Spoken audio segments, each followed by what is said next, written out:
When I was a little kid, one of the children's books that my mom kept around for me was The Giving Tree by Shel Silverstein. I remember liking the illustrations, and I was a big fan of exploring the woods and climbing the trees around my neighborhood, so I really gravitated towards the book. It's a pretty contentious little poem about a tree that gives and gives and gives unto a boy, until eventually she has nothing left to give.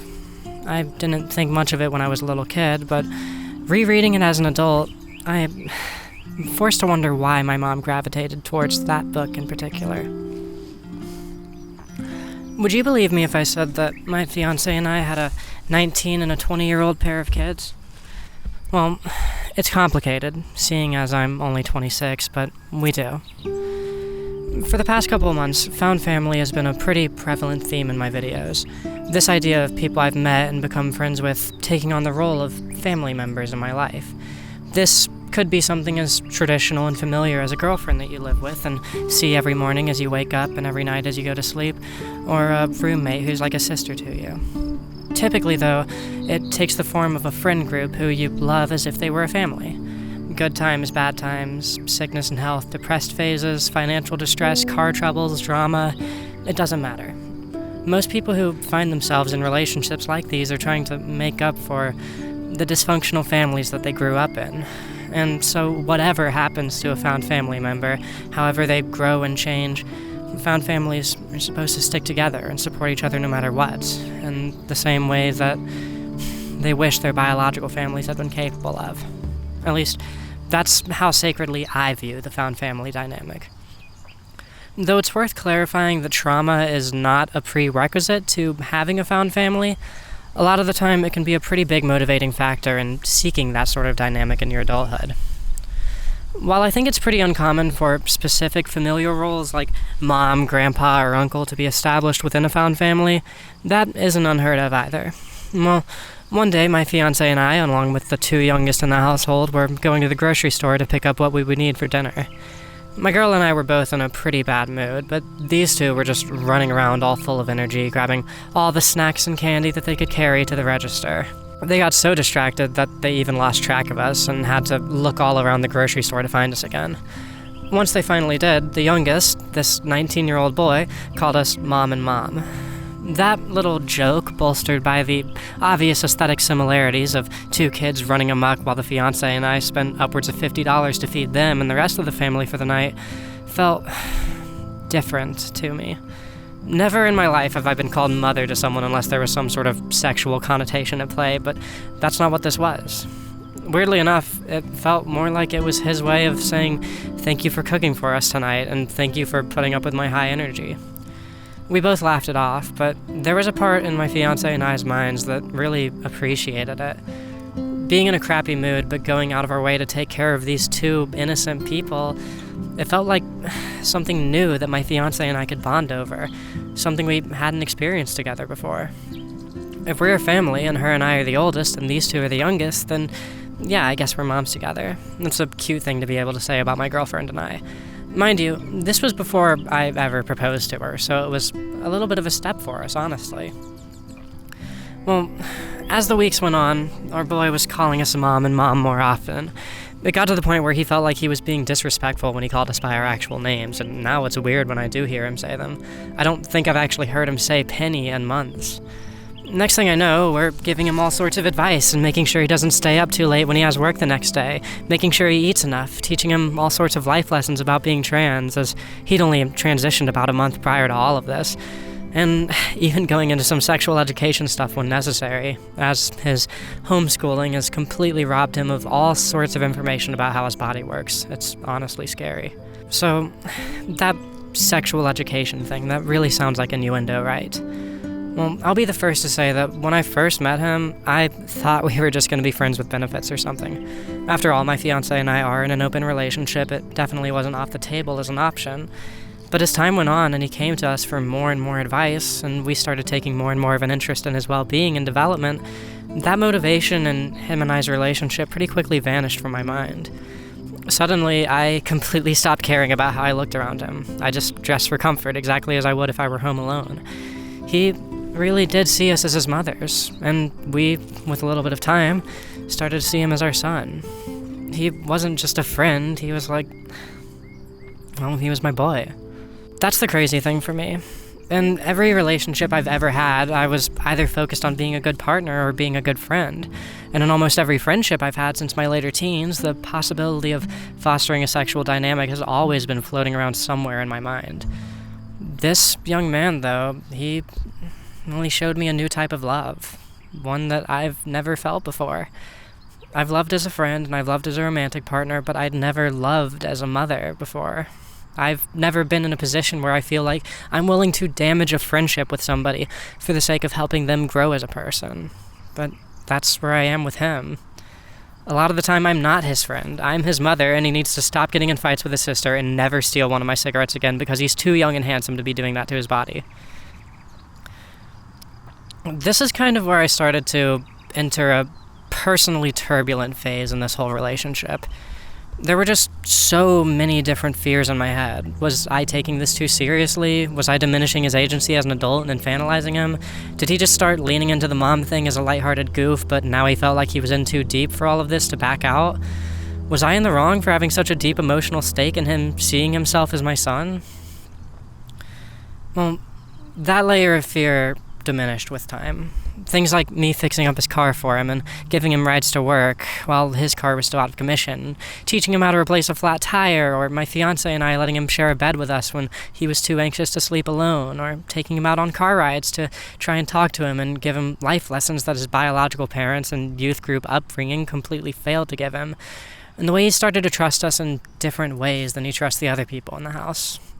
All of it helped to dissuade those initial fears, and those fears were finally killed off when one day, in the name of the full disclosure I preached so hard in my video 2 videos ago, I had a candid conversation about those fears with him, and he told me that he did legitimately see my fiancé and I as his mothers, and that he felt more at home here than he ever did with his biological parents because of the maternal love that we'd been pouring into him. So, I had all of those fears that I was just overreaching whenever I'd adjust my rearview mirror so I could keep an eye on him in my back seat, but those fears eventually subsided, and I got comfortable with the fact that we were his mothers, and that was an immutable fact of our dynamic. However, that's when a whole new set of fears clicked into place.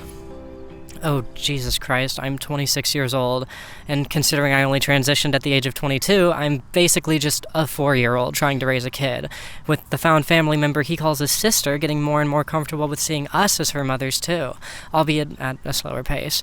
We're not even halfway through our 20s, and we're trying to take care of 2 kids who are nearly old enough to buy alcohol on their own. How the actual fuck do I be a good mother? Well, it's complicated. Time to talk about my mom for a little bit.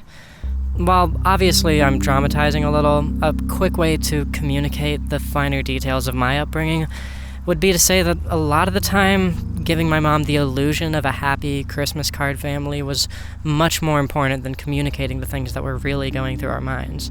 If someone says something even the least bit unconventional, like, I think I'll skip breakfast today and just eat a huge lunch, she gives me this look equivalent to spinning her fingers around and calling them cuckoo. That base level of normalcy enforcement cascades further and further the deeper you look into its nuances, until we get to the point where, even as an adult, there are times where it feels like I'm being rude for thanking her for Christmas gifts as opposed to Santa, and where I can't marry a girl from Detroit without being constantly asked if I feel safe. My biological family, one full of queers, pornographers, addicts, and pushers, has had to seriously bend reality over the years in order to preserve the illusion that any of us give a fuck about traditionalist values. It's not like we keep all of these divergent personality traits of ours a secret from her, but we grew up in a house where you were expected to be neighborly to somebody who sexually assaulted you, just because they live next door. It's better to just ignore who your family is, because what matters more than the people are the postcards. Maybe it's a little cruel to say it out loud like that, but that's basically the vibe. I never really understood how somebody could end up like that. How somebody could trade a 20s scored by Black Flag and Hunter S. Thompson for this traditionalist posturing and erasure of human nuances. Until around the time of my most recent birthday, when I was first getting deep into this new experience of motherhood, The kids were both having a pretty horrible day on my birthday. I'm talking panic attacks. However, I've always liked making the people I care about watch a movie of my choosing on my birthday, and all of the love and all the lack of traditionalism in this family had my eyes set on the Royal Tenenbaums. I figured it'd be a cute movie that everybody in the house could relate to in one way or the other. I highly recommend it if you haven't seen it. Well, it didn't go over super well. We wound up having to stop the movie about halfway through and have a big talk with the kids about why everything was going to be alright and why they'll live to see that day. Talks like that come up a lot in this house, but my fiancé and I work through it with everybody bit by bit. And to be honest, we are making great progress in our training to be impromptu therapists. It's kind of just our mutual calling in life. However, on this particular night, it was my birthday, and all I wanted was to be surrounded by a happy, loving family. All I wanted was to feel like these people were as wholly devoted to keeping the family together as I was. Seeing them so on edge being around each other just broke my heart. Of course, I didn't say any of this. I insisted that we stop the movie and go outside to talk through things the second I saw tears, but God, that night, I understood it. I understood my mom for the first time. I understood how somebody could reach this point of caring about the sensation of a happy family more than the actual engaging with the reality that we all had some pretty deep-seated mental health issues. That night, it became my number one goal to not let myself be corrupted in the same way. I would never let myself put family fun time over the family's mental health, no matter how badly I felt like just 5 minutes of family fun time would completely turn my week around. So with that first fear thoroughly philosophized in my head, a new set of fears set in. Would I just be eternally sacrificing my happiness, my comfort, my dream of a happy family for their sake? I'll do it if I have to, but God, now I know why so many moms wound up on Valium in the 70s. Eternal, thankless sacrifice. Is that what motherhood is really all about? I wound up staring at this painting for about a half hour that night, thinking of how my mother must have felt, always chasing this dream that she could never have, feeling forced to project nothing but unwavering comfort and security in a home where she'd always be afraid of what deviant shit her kids were going to get into next. The Giving Tree, that poem I mentioned in the beginning, is about a tree who loves a boy like her own son. And over the boy's life, she gives and gives and gives, compromising her body, her happiness, and her very self to this boy who endlessly asks her for more, until she's nothing but a stump for him to sit on as he waits to die. The book insists that the tree is happy over and over and over again, until eventually it's stated outright that she wasn't really happy. The cynic in me finds it really easy to imagine that my mom simply tuned out that one line, but not really, and engaged with the book as a thank you to all the mothers in the world who so selflessly sacrifice everything to take care of their loved ones. But there's a very loud voice in my head that wonders if she knew, even when my siblings and I were that young, that motherhood was going to be this unshakable dedication to fulfilling a thankless role, and it was never going to bring her happiness. Maybe keeping that book around when I was a kid was her way of reinforcing herself. That little wink to the invisible audience in her head that satirized her entire journey of motherhood. Maybe she wanted to become a parable too, just like the tree. Maybe that was all she thought life would allow her to get out of her motherhood. A few months ago, I had taken the liberty of defining what family was for myself.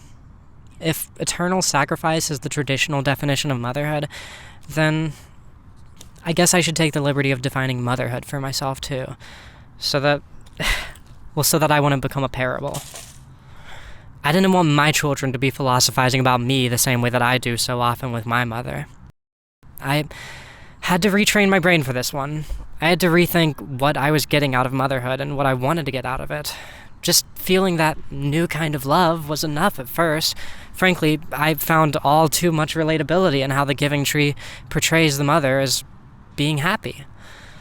But I needed to figure out how to make this dynamic into anything but a never-ending compromise on my part.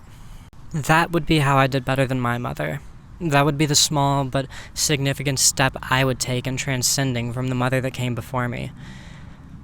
That would be how I made sure that I was really, actually happy.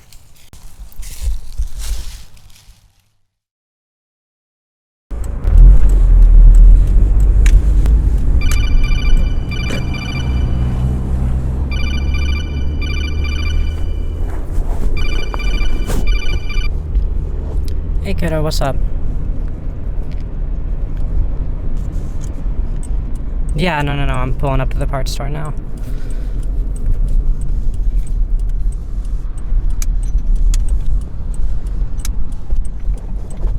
Yep, we can just give Spencer his oil change, right when I get home if you want. I'm gonna be back in like an hour.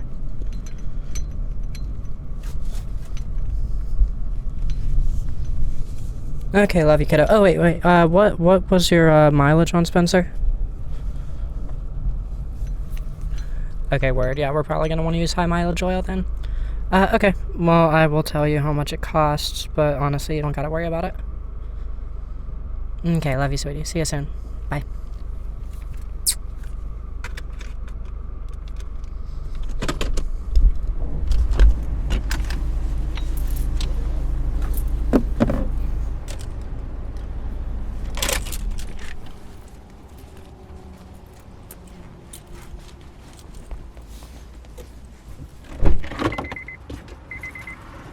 A few days later, my biological parents came to my house for a belated birthday dinner, and it was my first chance to show off my new family to them. It was my chance to finally tell my mother, oh shit, I get it now. I'm so sorry you've had to feel so conflicted and compromised for so long. This time, she looked at my dad and made her little cuckoo face. I guess this new family of mine is anything but traditional. I even showed her the dog painting, but she just couldn't acknowledge that what I was experiencing was real. Anyways, my mommy issues aren't exactly the point of this video.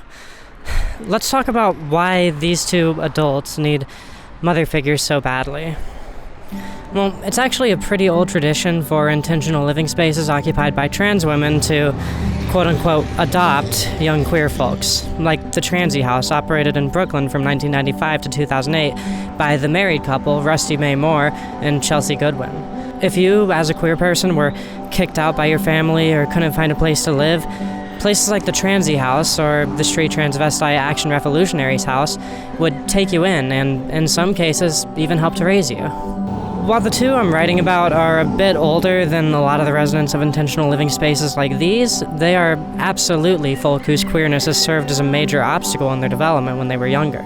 Whether the issues came from being homeschooled or from being forced to repress their queerness by religious groups or having biological families who shun them around every turn, these two have a bit of catching up to do with a few adult things that any decent parents would have helped them with years ago. Like I said, the boy wasn't able to work up the nerve to transition until about 3 months ago, so he still has all sorts of lessons to learn. Talks about genital preferences and his validity as a man, or the effects of testosterone. Those hard-hitting lessons about the types of guys who will happily prey on a trans man's yearning for affirmation just to score some ass. It's a scary world for a young trans person with nobody to help prepare them for the hardships. Just being able to be that for them has felt like such an honor. I've, of course, gone out of my way to find a few trans-mask-specific resources for him, Discord servers and all of that, but I've been surprised to learn how many of the lessons of a male-to-female transition apply to the life of a trans man as well. Things like that, and the constant affirmations of consent on their parts are what make it feel okay for my fiancé and I to take these parental roles so seriously, in spite of the relatively small age gap. Yeah, it does get a little bit infantilizing at times, and that side of it is still a bit uncomfortable for me from time to time, but quite frankly, if somebody has trouble with leaving food out, or talking to romantic interests, or living peacefully with their new family, or expressing themselves, and is consented to us helping them, sitting them down and talking them through it, using motherhood as a framing device, that discomfort really quickly gives way to some of the most beautiful relationships I've ever shared with people. Relationships that I wouldn't trade for the world. Sorry for that little aside, it's just that I know how weird some of this stuff sounds. I know that in the hands of a less responsible pair of parents, this dynamic could be extremely toxic for these two. So I felt the need to justify this role to you all before I move forward into some of the nuances of my fiancé and I's parenting techniques and how they've developed. Now is also a good time to mention that both of them have read this script and given me their blessing to go forward with it. So, initially, my fiancé and I kind of gravitated to a good cop, bad cop style of parenting. only unlike actual cops, we were using the style to keep them feeling both safe and motivated rather than trying to coerce them into dubiously consensual testimony. I'd be the emotional support for one of them, while she'd be the one pushing them to grow and calling them out when it seemed like they were stagnating. And she'd be the emotional support for the other, while I pushed them to grow, and we'd switch out who had which duty with which kid every few weeks to not create a situation where the kids were ever too anxious of confrontation with one of us or too comfortable stagnating with the other. We figured switching it up on them from time to time would be a good way to make sure that they're honest and open with both of us. My fiancé and I are really good at conflict resolution and confrontation, so we kind of just silently fell into these roles before we ever started to actually discuss any sort of conscious strategy for handling certain problems. But when we did start planning out how all these big talks would start going, we stuck with the good cop, bad cop thing, as it had been working well enough so far. There was only one issue, though. What if one of the kids was going through something big that would take a long time to get through, like a really problematic behavior finally being addressed after they'd been doing it their whole life? Suddenly, whoever was the bad cop at the time just had to feel like an asshole, having practically daily talks with them for weeks at a time, constantly talking about how they're acting unfairly or being dishonest or something. It got pretty emotionally tiring for both of us. Well, a little bit before the time of the hurricane hit, we sort of started to fall into a more dynamic approach to our parenting. I had been the bad cop for a couple of weeks to one of the kids who was having the most problems at the time, and I just told my fiancé I needed a break. I could feel my tact starting to slip with the stress. I was more likely to approach parental situations from a biased perspective and handle them in ways that, while far from being bad parenting, weren't the top-tier parenting that our kids deserve for putting so much trust in us. So I took a little break and stopped pushing the kids to improve and stopped calling them out for toxic and immature behavior.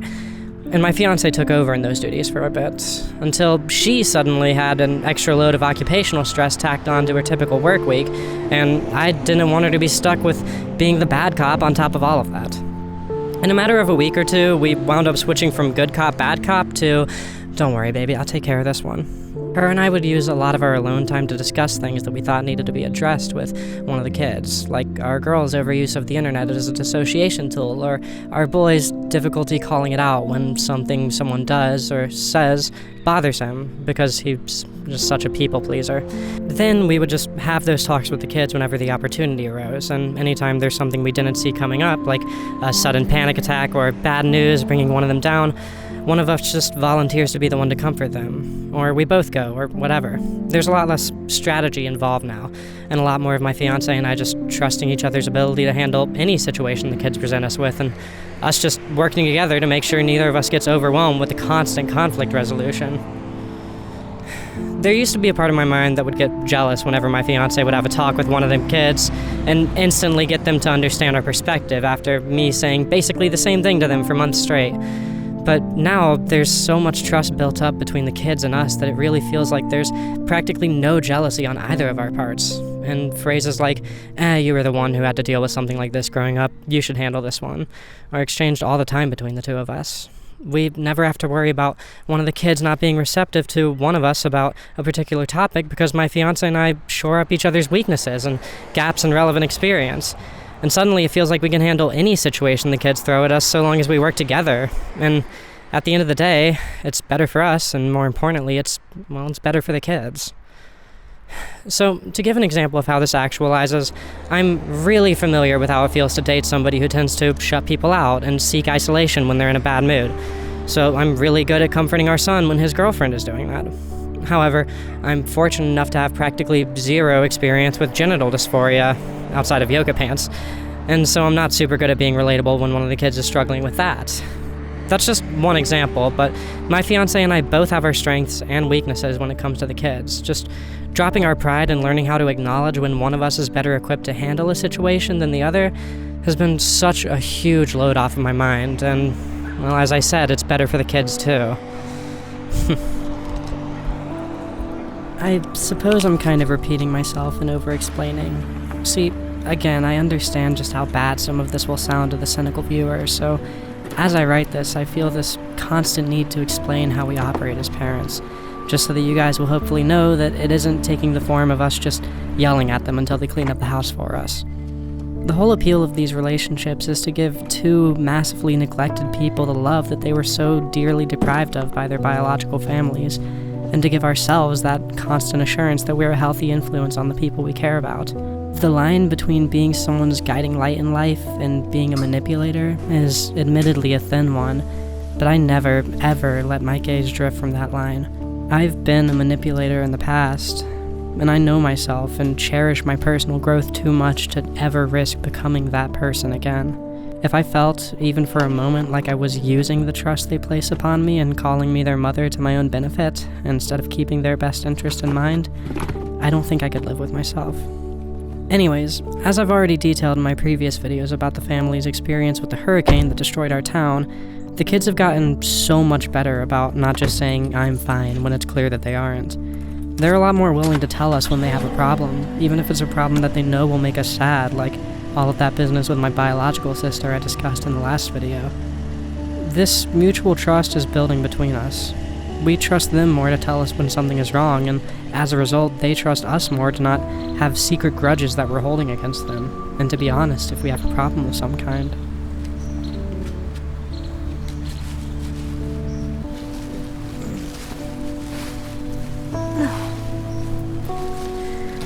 Okay, now we just gotta wait for the oil to drain.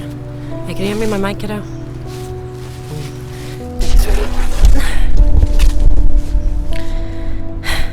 I'll be real.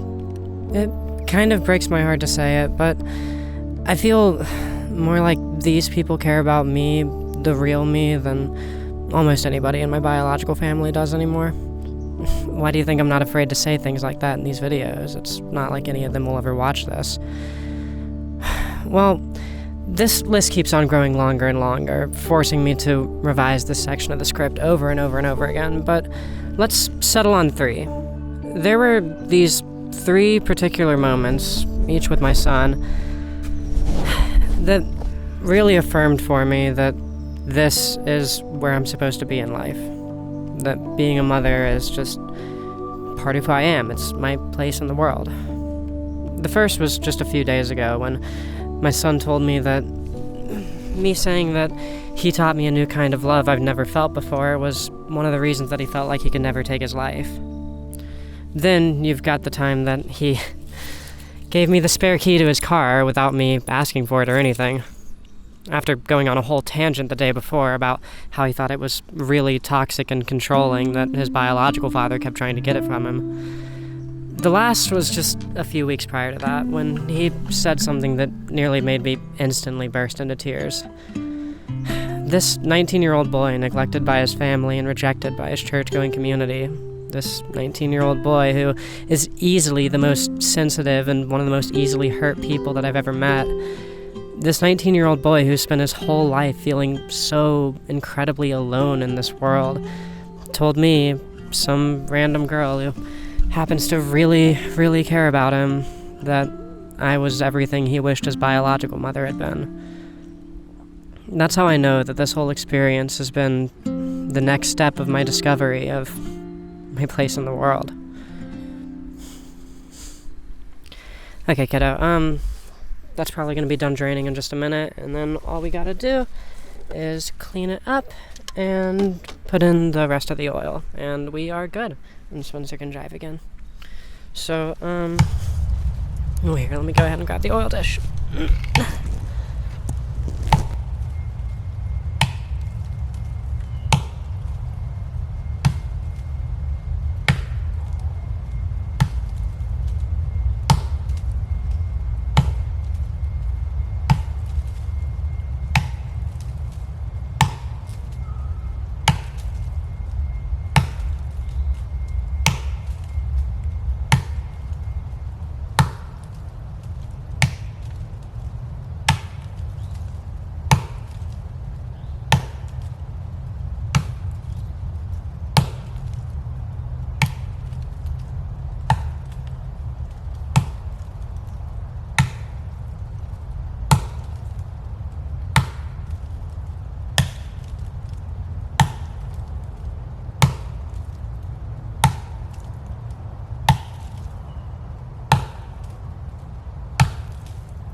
So, this would be my first video that was shot entirely on the new lens. It created a lot of work for me. That lens is not easy to use, but more to the point, it was just inspiring me creatively so much. I mean, like, I've always tried to have a little bit of little symbolism, visual storytelling type stuff in my videos, but I've always been pretty limited by the fact that I don't normally leave my green screen set. This time, though, I mean, shit, there's a lot of subtext going on in this video, stuff that isn't even necessarily related to the motherhood thing, at least not directly. Kind of, there's two stories in this video. One is, well, me taking my life experiences and using them to try to figure out a way to be a good mother. And the other story in this video is kind of, I guess, a final send-off to what the story of this whole year has been for me, at least on the channel. The Honesty Saga series, whatever the hell I ended up calling it. That. This is kind of like, I guess, a stronger look, both these previous videos, this and the Hurricane one, kind of a more focused look on where the character development I've been describing over the course of this year and in the Honesty video has led me. Not just the trust that my family puts in me, but my relationship with sex in general. How my character has changed. A lot of that being, I guess, hinted at in this video. That's neither here nor there, though. Well, I mean, I guess it is here. Not what I want to spend this much time talking about. I think my videos from now on, not all of them, of course, because I can't work that hard on every single video, but I think that they are going to, in general, be a lot prettier, a lot more deliberate in their visuals, rather than the visuals just being a product of circumstance, as they often are. I think I'm going to try and go a lot harder on making my videos like movies, and, you know, and as much as a video essay can be with the format.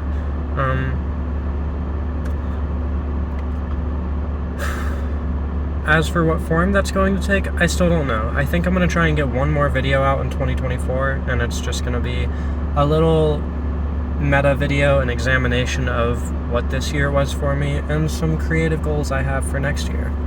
I aim to make my channel really, really, really bloom next year, and I think this video today, I didn't love the script that much, but I thought it was okay. But what I did with that script, if this is a sign of, like, things to come, I think I'm going to feel very, very, very good about my creative output, and just how good I'm doing at my job by this time next year. So I will see you probably soon for that video. It's gonna nothing I have to put a lot of thought into writing. Try to get it out before New Year's. If not, oh well. But I guess in the meantime, that's all I have to say, other than that I would like to give an extra special thanks to the patrons, especially those who donate $10 or more monthly, such as Stormy, Mintius Miranda, Kylis, Chloe R., Lada Aurelia, Chained Ghost, Thea Westfall, Autumn Hawk, Ion Lester, Cecile, River Moon, Marcy, Neo Lunatics, Chase Cares, Olive, Rogue Planet, Agatha Sorceress, Lovely Lila. Where's the others? They're not on my list. What the hell? Well, there are more. Give me just a minute. Okay, I really don't know what happened to my list there. Whatever. Fuck the camera angle. Who cares? Let's see here.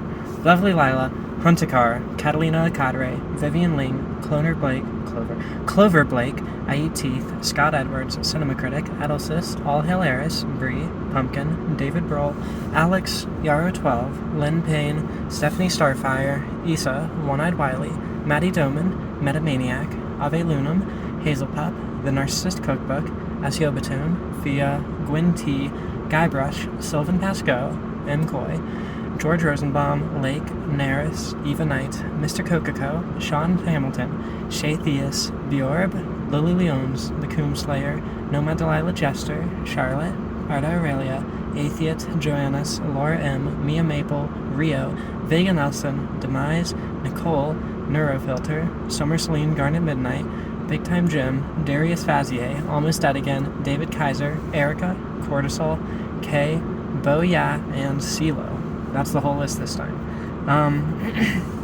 That's all I really have to say.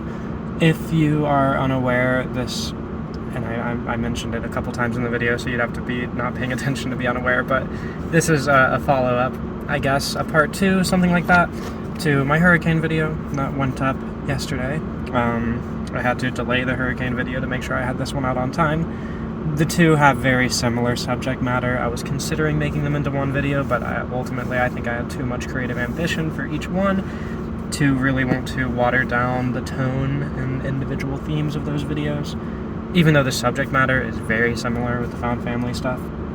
So my compromise was releasing them one day apart from each other. Suppose that's all I have to say, though. I hope you all have a great week, and thank you for watching very much. Mwah. I'm currently wandering off into the woods with a backpack, with a tripod, and a fucking axe in it, so I can go cut down a tree on camera as a metaphor about how I'm gonna be a better mom than my mom was. My life is fucking stupid.